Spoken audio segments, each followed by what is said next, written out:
Pencuri ini memangsa seorang pria di dalam lift, tapi si pria tidak pindah alam dan lanjut kerja. Para karyawan pun lembur, termasuk Jela. Kemudian membuat Endi bingung kok Jela tidak ada lelah dan ngantuk sama sekali. Bukan hanya itu, rekan kerjanya yang lembur juga pun dibuat terkejut dan mengingat ketika Jela pertama kali masuk ke kantor tersebut, langsung merosting desain bosnya yang burik menurutnya, serta dibuat kesal karena dia jadi atasan dengan cepat dibandingkan dirinya yang enggak naik-naik jabatan dan akan merencanakan sesuatu. Di depan toko terdapat ibu-ibu yang ingin memberikan kucing makanan, namun terdapat bapak-bapak yang mengganggu.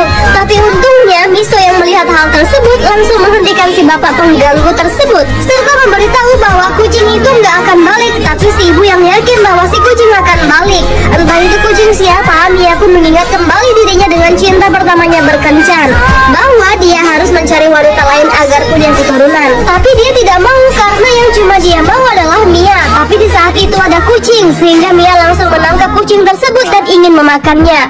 Tapi cinta pertamanya menghentikan hal tersebut yang membuat Mia tidak jadi memakannya. Hanya melihat Sangmin pun masih terbayang-bayang akan cinta pertamanya. Hingga di saat Miso meminta Mia untuk memakai baju desainnya, Sangmin yang melihat pun dibuat kagum serta salting. Termasuk Mia yang melihat Sangmin melihatnya dibuat salto. Hari demi hari Mia terus dan terus membayangkan Sangmin dan cinta pertamanya karena aktornya sama. Hingga dia membaca DM lagi. Si Endi curhat lagi bahwa dia sangat benci dengan seseorang yang dimana rekan kerjanya yang tadi meminta password PC dari Jela. Dan karena ngantuk, Endi pun memberitahunya sehingga sekarang rekan kerjanya bisa mencuri desain yang telah lama dibuat hingga begadang, dan merasa bersalah karena desain tersebut bisa dicuri karena kecerobohannya. Endi yang melihat Jela yang masih mengotak-atik keyboardnya pun dibuat tidak tega. Di tempat lain, Mia yang sedang chattingan dia pun diputus oleh Sangmin karena suara jepret kameranya bunyi, sehingga Mia dibuat kesal karena Sangmin memfotonya tanpa izin. Lalu Sangmin meminta maaf dan akan menghapusnya, serta Mia meminta Sangmin untuk tidak bekerja lagi di sini. Selesai itu, Mia lagi-lagi dan lagi mengingat cinta pertamanya, serta membaca surat yang ditulis oleh cinta pertamanya waktu itu, yang meninggalkan Mia karena cinta pertamanya tidak ingin Mia melihat dirinya tua dan sakit-sakitan, apalagi melihat dirinya beda alam, yang membuat Mia sedih sekaligus emosi karena kata selamanya tidak diterapi. Mia namanya juga manusia, Anda pikir dia vampir. Serta di saat itu ternyata foto yang diambil Sangmin tidak dihapus, melainkan dikirim ke Mia yang membuatnya terkejut. Keesokan harinya, Sangmin ternyata masih bekerja di sana dengan alasan si Miso tidak mau Sangmin keluar. Alhasil karena Mia kesal, dia pun bodoh amat bahwa dirinya vampir dan meminum darah tepat di hadapan Sangmin serta pergi dari sana. Mau tahu kelanjutannya? Kuy, saksikan next. Meminum darah di hadapan cinta pertamanya karena kesal, lalu membuat Sangmin kepo dan ingin melihatnya. Tapi hal tersebut langsung dihalangi oleh Miso serta memberitahu bahwa itu hanya jus cherry. Namun Sangmin merasa ada yang aneh akan hal tersebut. Sedangkan Jela yang menyadari bahwa desainnya dicuri terlihat santai sekali seperti tidak takut rencananya diambil. Dan ketika bertemu di tangga darurat, ternyata Jela sudah tahu gerak-gerik rekan kerjanya.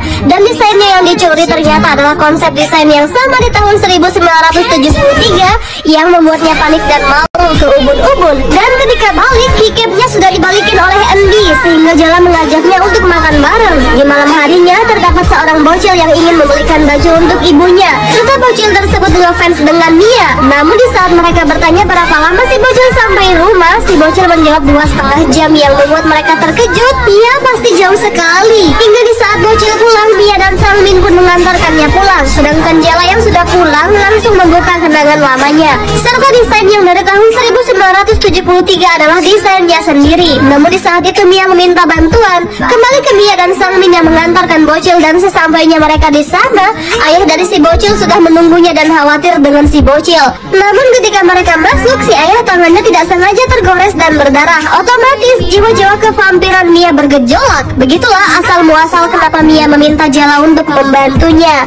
Dan ketika Jela sampai, ternyata tidak ada apa-apa di sana, melainkan membantu si bocil menyelesaikan tugasnya. Akan tetapi di saat itu Mia mendengar sesuatu di atas, yang dimana ayah dari si bocil dengan ibunya sedang bertengkar karena si ayah hanya menghabiskan uang sedangkan ibunya mati-matian untuk bekerja. Sehingga Mia mendengar hal tersebut dibuat kesal dengan sikap ayah si bocil yang tidak bertanggung jawab. Lalu Mia pun datang serta mengancam jika si ayah tidak keluar dari rumah tersebut, maka dia akan menghabisinya. Namun saya tidak peduli sehingga Mia langsung mencekik si ayah. Bahkan kejadian tersebut dilihat oleh si bocil. Tapi untungnya Jela menutup mata si bocil dan membawanya ke dalam. Tapi di saat itu ternyata Sang Min melihatnya juga. Selesai dengan semua itu, Mia memberitahu bahwa ayah si bocil sudah dikubur. Kemudian si bocil bukannya sedih, tapi senang karena dia tidak suka dengan sikap si ayah. Mau tahu kelanjutannya? Kuis, saksikan next part.